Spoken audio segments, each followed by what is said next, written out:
Just the latest trendy buzzword and a lofty inspiration that academics claim to in their spare time. And I caught feelings. Okay, I'm not.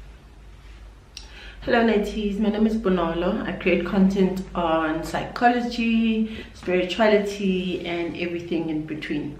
So the premise of me starting this channel was to explore African spirituality, indigenous living, and its impact on our mental health, and how psychology, the Western version, could be applied to our day-to-day lives as people who function either from a spiritual point of view, from an indigenous point of view, or just from Africans who did not necessarily grow up with psychology or mental health being a thing, for a lack of a better word.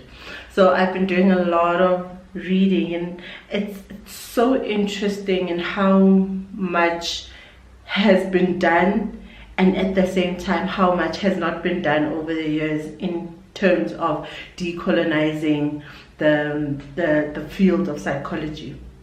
And there was a saying, and I want to just quote it by is it Santosh Pillay?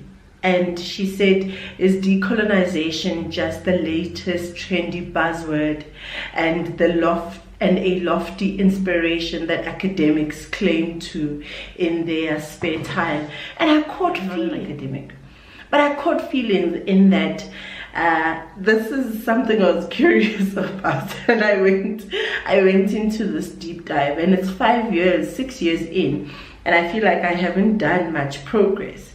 And in the same article I got that from, and I'm going to list all the articles I used, but in the same article it also seconds what I just said, in that not much progress has been done. A lot of the psychology theories and the research that has been done within the space of Africa or South Africa is very much based on Western measures, using more quantitative models rather than qualitative. And even with the qualitative research, there's been a lot of criticism in how it has been carried out. So it's realizing that as much as we've grown as a people, whether it's South Africa 30 years into democracy or the rest of Africa, the growth, as much as growth, and the world has almost become smaller through globalization. Some of the teachings didn't necessarily catch on.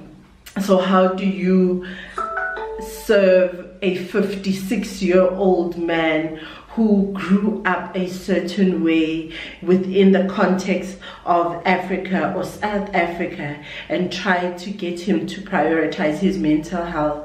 Because if you're looking at is it a Gen Z? I'm not even sure which generation they fall under. But if you look at how much change they've had to survive through, they were alive even before cell phones.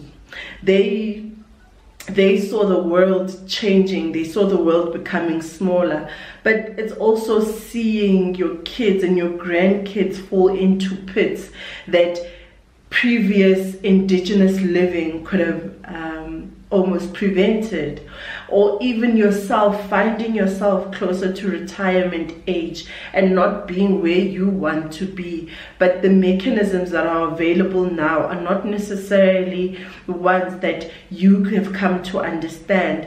The sitting down and talking to somebody about their problems, or about your problems may be something difficult. So this has had me in a whole, I want to call it the rabbit hole. I've gone down a rabbit hole just looking at research. And there's this writer or researcher in Zimbabwean, he's Henry Wasosa, and he's got a very nice article, and I found 2 articles by him where he delves deep into how Shona indigenous knowledge and the role of the elders actually help anchor societies and communities in indigenous living. And I just absolutely felt like, how do we then take that knowledge, that indigenous knowledge, that authority that elders had, and how do we merge it with current individual psychology to help individuals stay rooted in what they are, the values they know they come from, the principles they come from, the traditions and culture that they come from, without it being labeled crazy or maladaptive in the eyes of the Western world.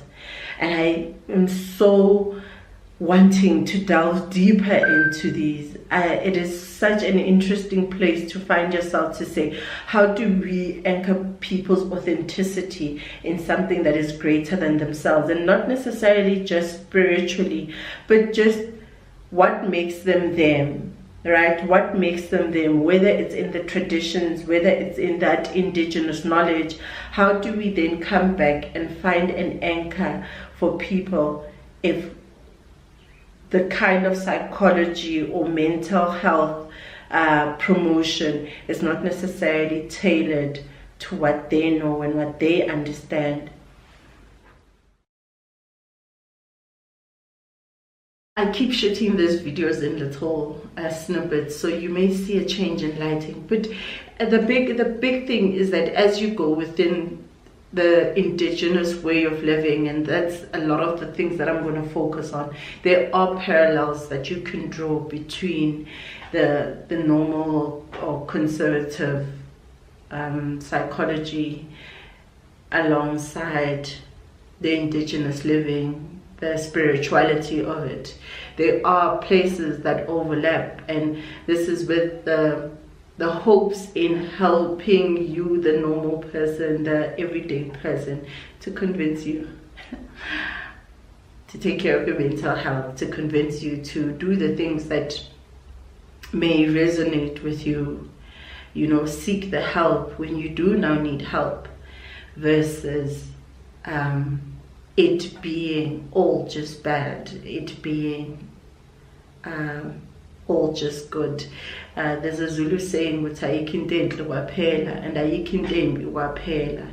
it's how I come to understand that is, how do we find the silver lining in all of these disciplines, because there is benefit to taking care of your mental health and your well-being and healing trauma psychologically, but there's also benefit to healing trauma, even the indigenous way and the spiritual way. So these videos were not necessarily intended to be educational lectures, but they were intended to be more of how the education and the knowledge of human behavior can be applied to the things that were already being done within a cultural perspective or an indigenous living perspective. It was to show the everyday person, and not necessarily the therapist, but show the everyday person how they could benefit from both, because both have merit to them. As much as psychology was developed by people who were not necessarily of African descent and didn't always understand the way of Africans, sometimes being labeled as primitive, it was also a thing that there was truth, or some truth in the basis of the things that they observed and the conclusions that they came to, and how even the therapist you're going to find, the basis of their knowledge is based on that, but how that knowledge then morphed and grew in the context of living in South Africa and working with South Africans and studying in South Africa and being raised in South Africa. That made such a big difference to how they approach it. So this was more of an advocacy. I'm a self-appointed advocacy. Before but I'm a self-appointed advocate of of mental health. And part of this is also embracing psychology, even though we may feel that it's fallen behind or is not moving as quickly as it should be towards accommodating a more cultural paradigm, or working from a more cultural perspective.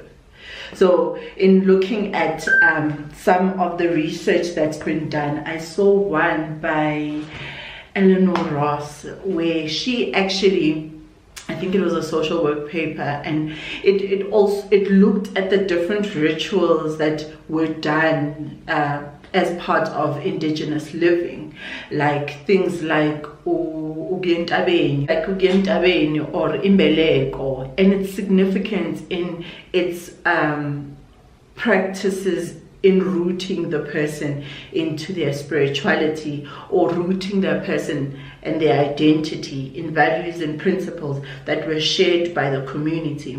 So things like ugentabeni, as much as people who went there, the men that went there, were told never to share what happens there, but that's a community that almost is formed through common values, common principles, and behaviors that are expected from as you go from being a young boy, into manhood. And similarly, for the females that went through that process, it provided a similar thing.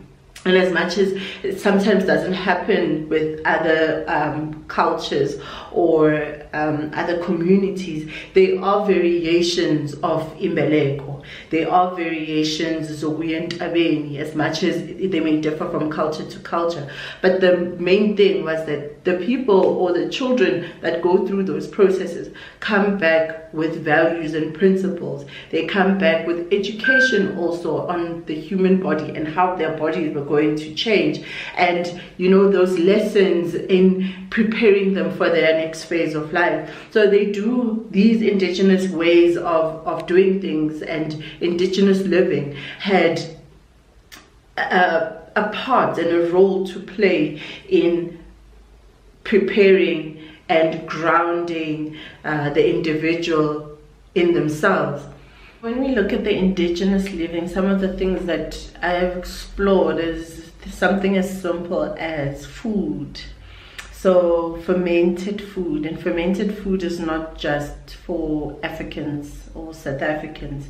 Fermented food is across the world, where you see it in your Germanys and you see it in your Asian cuisine, where for us, or for me particularly, it's been fermented porridge or fermented sorghum to make porridge. So simple things like that, or fermented what other fermented dishes are there? Let me not try think of it right now, but yes, that was one of the biggest examples, because it happens to be my favorite. And when you look at the science behind it, is that gut health, fermented food helped you produce more GABA and serotonin, I believe, within the body. And what that then did is helped you be more regulated in terms of responses, in terms of mood. So just something as simple as the food that we consume. So when we look at other things like maybe activities, so playing outside, being by the river, going hiking, something as simple that we almost take for granted in everyday life has a direct connection or correlation with the research that's been done in the Western world that agrees with these practices. And I think I said it in my previous video, is that psychology didn't, in its core, didn't necessarily say spirituality, indigenous living, or African spirituality was wrong. Some of the things go hand in hand. Some of the things do support the science. So the things that we did back in Mandula are being encouraged by science. It's just the wording was different. It's just understanding what it was different. Psychology has a branch of music psychology, where music and movement are used in healing practices, and this is directly similar to what the initiation process takes you through. It takes you through self-expression and healing through music and songs and drums. But because Abaniga's bio didn't come to understand what it means, it's shunned before you could actually understand its value. And it's seen as demonic, or it's seen as schizophrenia, or all these words that have been attached to it have been such a bad thing that a lot of people just distance themselves from it, even if it is part of their lineage. So I think with the indigenous living part, I also found it so very interesting in how there was such a close relationship between psychology, science, and the way we used to do things before the world became smaller, and I can't speak about colonization, I wasn't there for that. I found things almost like this. I think when I was younger, the world was just a bit smaller. I mean, the world seemed a lot bigger versus now, where everything is at a touch of a button. But I absolutely am loving delving deep and learning more, and I think this was why I started this channel. It was just to understand, how do we make psychology applicable to the people who use it or the people who need it, even if it's not the context of creating these big theories or like serious theories that people will follow, or I don't know, something as simple as being able to tailor your therapy to the person who comes in and understanding the context in which they've existed in, where the science did not lead the profession, but the profession was sort of led by the person, their experiences, and how they came to understand the world. So, again, none of my videos constitute as advice. This was just me sharing some of the research and my interest in psychology and spirituality. And going forward, it's always going to be the premise of my videos, is creating that link, making mental health palatable outside of just the science. I don't know it all, and I think I'm taking you with me to learn. So if this is your kind of thing, consider subscribing. If you think it's nonsense, you can also tell me. I'm open to it. If you want to add to the conversation, please do. But yes,